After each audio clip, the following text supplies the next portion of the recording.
Hi, you've made it through 1 week of your 8th grade school year. You are 1 week closer to high school. You only have 35 more weeks to go. We're going to work on square roots today. If you'll have out your square root foldable in your math journal and get ready to go over these. Finding a square root is the opposite of squaring a number. So for instance, our example might be if we had 8 squared is 64, that means the square root of 64 is equal to 8. Squaring and square roots are opposite operations.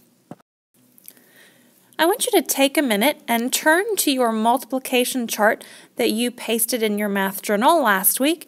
We're going to go through and highlight all of the perfect squares on your multiplication chart. You are expected to know these perfect squares and their square roots, and so take a minute to flip over there. If you need to pause the video, please do that. 1 times 1 is 1, so you're going to highlight 1. And then 2 times 2 is 4. You need to highlight the number 4 in your multiplication chart. 3 times 3 is 9. 4 times 4 is 16. All of these are perfect squares. You're going to go all the way down to 15 times 15. Take a minute to pause the video and highlight those numbers. You'll notice when you highlight them that all of your perfect squares are in a diagonal across your multiplication chart. They go in a nice diagonal and they are perfect squares. Alright, if you'll turn back in your journal to your perfect square page, we're going to look at your foldable first. If you'll flip up the first tab that has the square root of 16.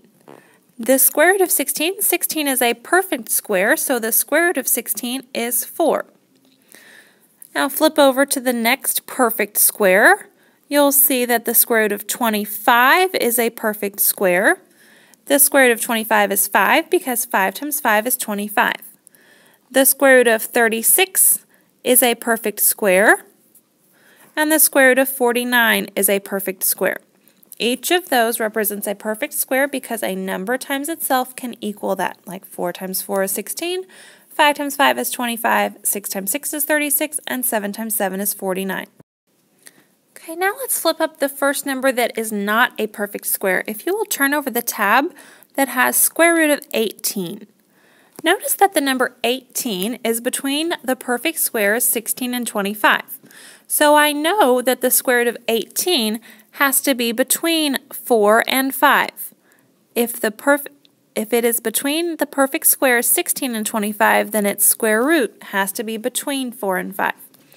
Now, to find this, we're going to need to estimate to the nearest tenths place. When you are estimating this, notice that the number 18 is closer to 16 than it is to 25. So I know that my square root of 18 will be closer to 4 than it is to 5. And we're going to do some guessing and checking as we go through this. I said it's going to be closer to 4 than 5. We have some options. It might be 4.1.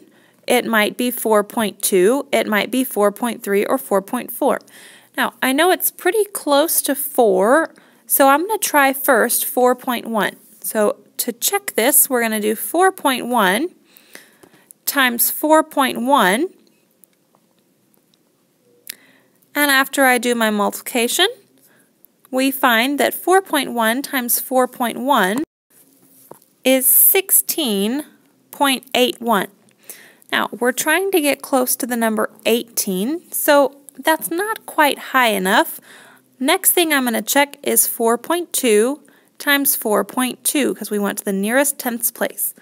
After we do our calculations, we find that 4.2 times 4.2 is 17.64. That's getting us closer to 18, but we're still not quite there. So the next thing we're going to check is I'm going to try and find what 4.3 times 4.3 is. Now I'm a little out of space, so I'm going to try and write it. I might go right at the top of my page since I've run out of space. 4.3 times 4.3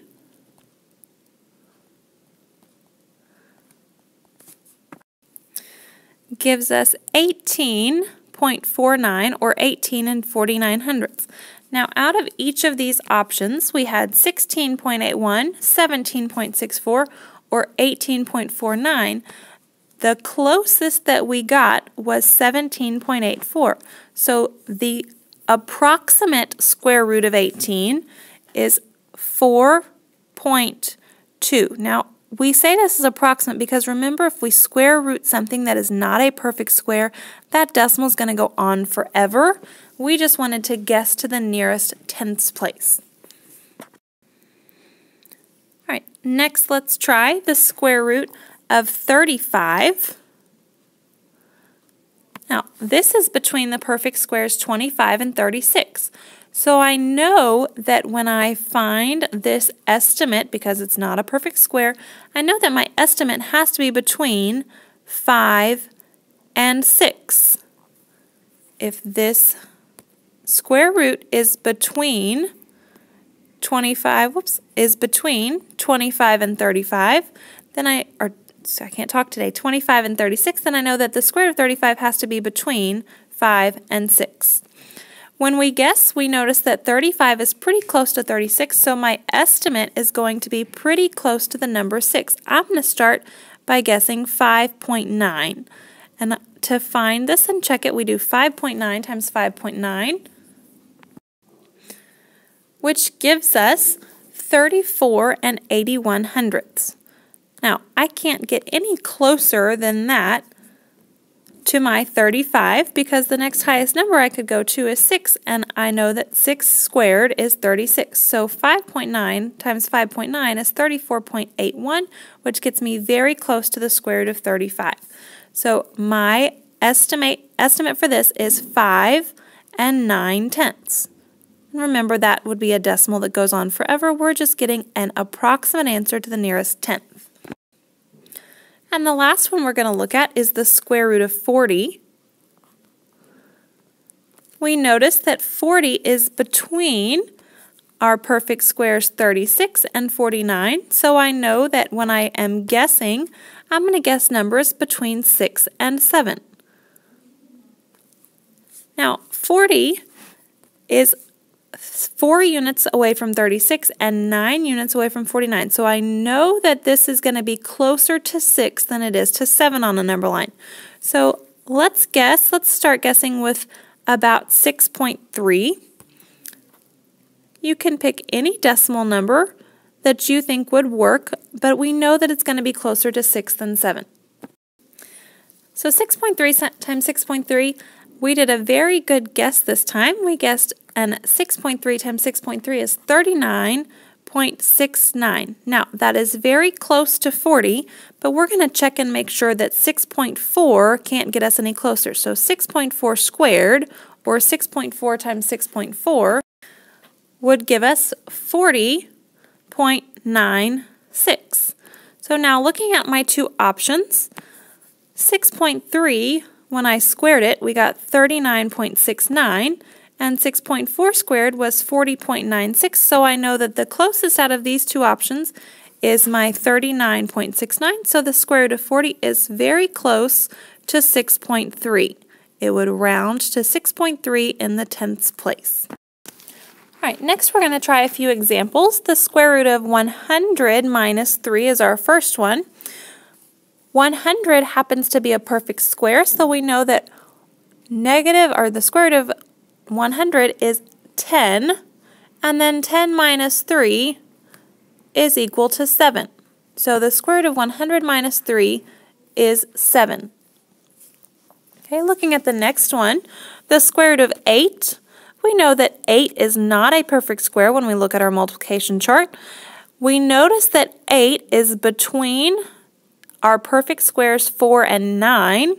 When we square root 8, it's going to be closer to the square root of 9, so it's going to be pretty close to 3. When I put this in my calculator and round to the nearest tenths place, the square root of 8 happens to be 2.8, and then we need to add 7. So 2.8 plus 7, when we line up our decimals to add these up, we get 9.8. All right, our next example, example 3, is square root of 16 times the square root of 1. The square root of 16, that's a perfect square. The square root of 16 is 4. The square root of 1 is 1. Those are both where we highlighted on our multiplication chart, so we know that the square root of 16 is 4, the square root of 1 is 1, and then parentheses tell us to multiply, so 4 times 1 is equal to 4. Our next example, another perfect square. The square root of 25 is 5. 5 times 5 is 25, and then we need to add 5, so 5 plus 5 is 10. All right, our next two examples, number 5 and 6, we have the square root of 30. If we look at our multiplication chart, we notice that 30 is not a perfect square. It's between 25 and 36, so I know the square root of 30 is going to be between 5 and 6. And when I find the square root of 30, it is 5.5 if we round to the nearest tenths place. Then 5.5 minus 2, when we line up our decimal places, we will get 3.5. All right, our next one, the square root of 52. 52 is not a perfect square. I notice that it's between 49 and 64, which are perfect squares in our multiplication chart. So I know that the square root of 52 has to be between the square root of 49 and the square root of 64, or between 7 and 8. When we square root 52, we would get 7 and 2/10 to the nearest tenths place. And then we're going to add 3. So 7.2 plus 3 is 10 and 2/10. If you'll take a minute to write any questions down that you have on your paper, and we will be using these in class tomorrow.